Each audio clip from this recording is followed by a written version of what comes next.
Welcome back, YouTube. So let's talk about these attacks that are coming now on crypto. And we have the ETF coming up, and really just the potential to have a huge amount of institutional money flow into crypto. And now we see Jamie Dimon and Elizabeth Warren both finding common ground on crypto. I mentioned it briefly in my last video that Jamie Dimon was saying, shut crypto down, or criminals use it and stuff like that. And now I'm going to read some of the pieces of this article. But you have Elizabeth Warren saying that I believe North Korea is funding their nuclear program with Bitcoin and stuff like that. So it's not just shorts that you have to kind of worry about. You have direct attacks like this as well. And we're going to take a look at the charts, but you'll see that Bitcoin, Doge, and really this crypto is still continuing to rise despite these blatant and direct attacks. Despite a slight increase in shorts, they're still maintaining their levels, and even Doge is broken into one of the important zones. And we're looking, and Bitcoin is trending and building out that new floor. Everything is flowing just right. So just kind of expect that the attacks will probably pick up because they see how ineffective it's being, and it'll get to a point where they're kind of going to have to give in. And Jamie Dimon knows better. JP Morgan, he's the CEO of like JP Morgan Chase and stuff like that. But JP Morgan filed for a trademark on a crypto wallet a little over a year ago. So he's kind of playing both sides of the fence here. I believe Elizabeth Warren can possibly believe what she's saying, but Jamie Dimon definitely knows better. But let's read a couple things here. JP Morgan Chase CEO Jamie Dimon and U.S. Senator Elizabeth Warren have sparred over financial regulation for more than a decade. But in a rare occurrence during a Senate Banking Committee hearing yesterday, December 6th, they adopted the same stance. Both want to see the U.S. government get a lot tougher on crypto. The only true use case for it is criminals, drug traffickers, money laundering, and tax avoidance, Dimon said. If I was the government, I'd shut it down. This was in response to a question from Warren about why crypto is an attractive financial tool for terrorists, drug traffickers, and rogue nations. The alignment and sentiment is not entirely new. Both have been critical of crypto in the past, both coming just weeks after the conviction of FTX founder Sam Bankman. Crypto exchange Binance's $4.3 billion settlement with U.S. regulators over an anti-money laundering charge and sanction violations. They've shared skepticism perhaps takes on a new renaissance. Let's see let's see if I can find her quote, because I'm pretty sure she said that Bitcoin was used to fund North Korea's nukes or something like that. Maybe I saw it on Twitter. So when it comes down to banking policy, I don't usually agree with the CEOs of multi-billion-dollar banks, but enforcing anti-money laundering rules against crypto to protect national security is common sense and critical. It's time for Congress to act. Maybe it's not in this article, but anyway, you get the point here. You have pretty much two polar opposites here typically when it comes down to financial regulations, and they're coming together to slow or deviate from what's going on here in crypto. Now, do I think this is going to have a lasting effect, or they're probably going to get more tougher? They're probably going to try and get more tougher. I do believe that they want some type of regulation, and perhaps Jamie is just saying this stuff because BlackRock is probably going to take over and lead the charge on this. Again, Elizabeth probably believes what she's saying, but overall, I don't think that this is going to mean anything significant in the long term for crypto. You may have some slight deviations here or some slows in momentum, which is fine. We're going to talk about that when we switch to the chart. But just kind of keep an eye out, because you're probably going to see a lot more articles being pushed out, a lot more people speak up about the dangers of crypto and all this kind of stuff like that, because, decentralization is bad, quote unquote. So just kind of keep that in mind. Let's switch over here to the charts. So for Doge, we're trying to get into this zone here. And this is great. So what we want to do, we kind of want to follow, ideally you want to follow Bitcoin's example here and get a few candles roughly in this range and kind of build out some strength here at this level. That's what you want to do. I want to show you a perfect example of what I'm talking about. Right here. This is what Bitcoin's doing. So nothing's not any significant movements, not big moves up or down, but building out a floor. This is very important here. So this is we want to see something like this, even if it's it can slightly increase over time, but it doesn't have to be like a big leg up. But this is what you want. This is when you are long in an investment. If you are not trading something like that, now if you're trading, then you're gonna have to try and jump in here and look at a lot of the smaller time frames and stuff like that.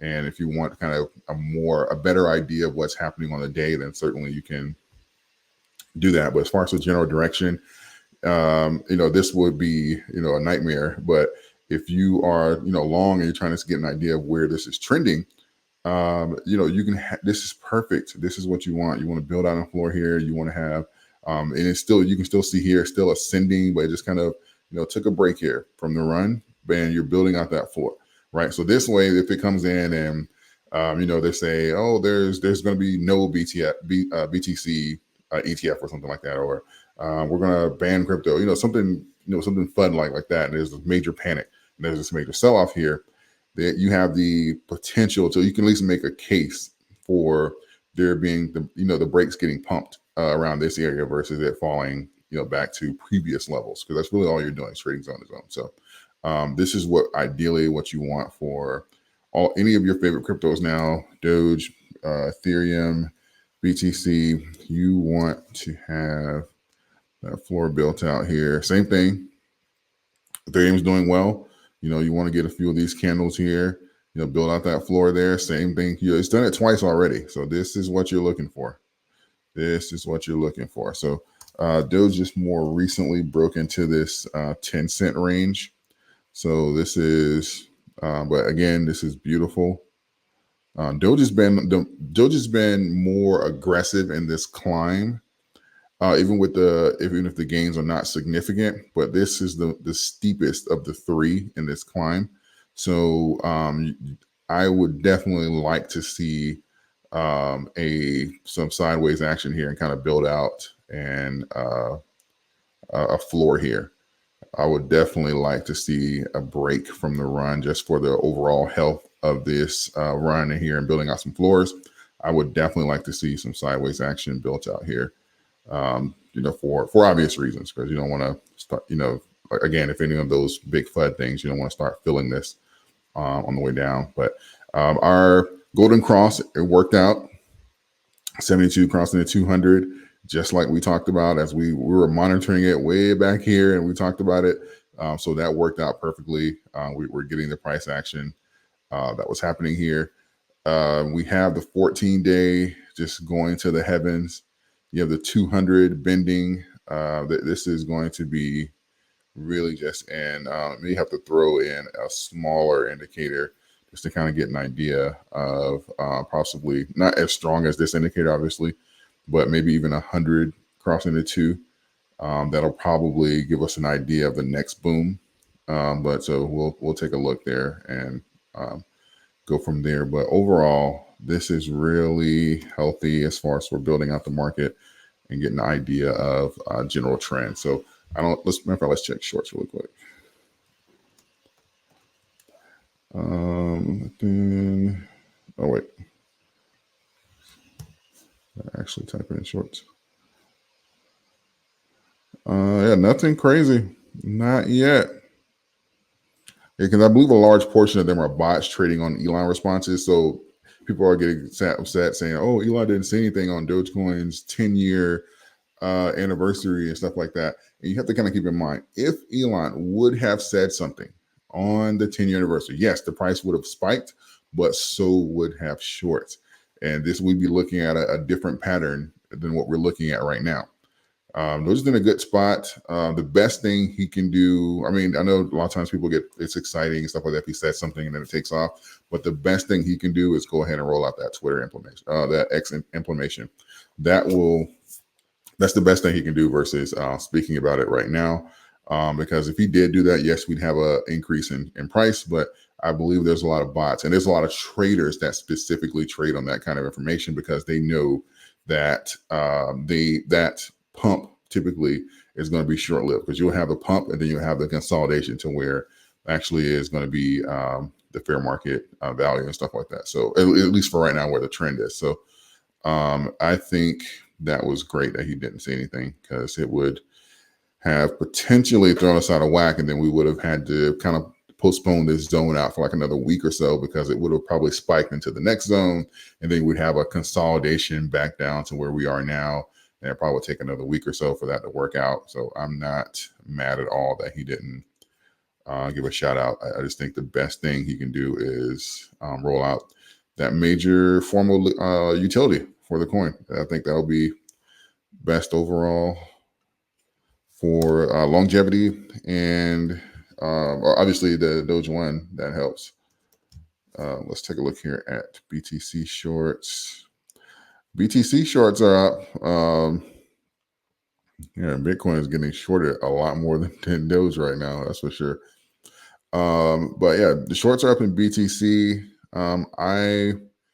They're playing a dangerous game. I wouldn't, but I guess they're being cautious because it's only like 1.23% on the day, and nothing significant compared to what they were doing back in September and even early November. So I guess they're not too crazy, but I would not be shorting BTC right now, but to each his own. But anyway, that is my price update. I just wanted to run you guys through the coins, give you some ideas of what's being said, and I will keep you guys updated. We will meet. I'll do some videos this weekend and do some updated like projections and stuff like that, and we'll have those discussions to kind of get an idea of what 2024 is going to bring. So with that being said, for my new subscribers, I appreciate all of you. I'm glad you guys are finding value. Please continue to share the channel, tell people about it. We live and thrive on no fluff here and just getting to facts, so that we can all make better decisions here, add it to our own research, and make the best investments. So I appreciate all of you. Thank you. And I will see you guys in the next video.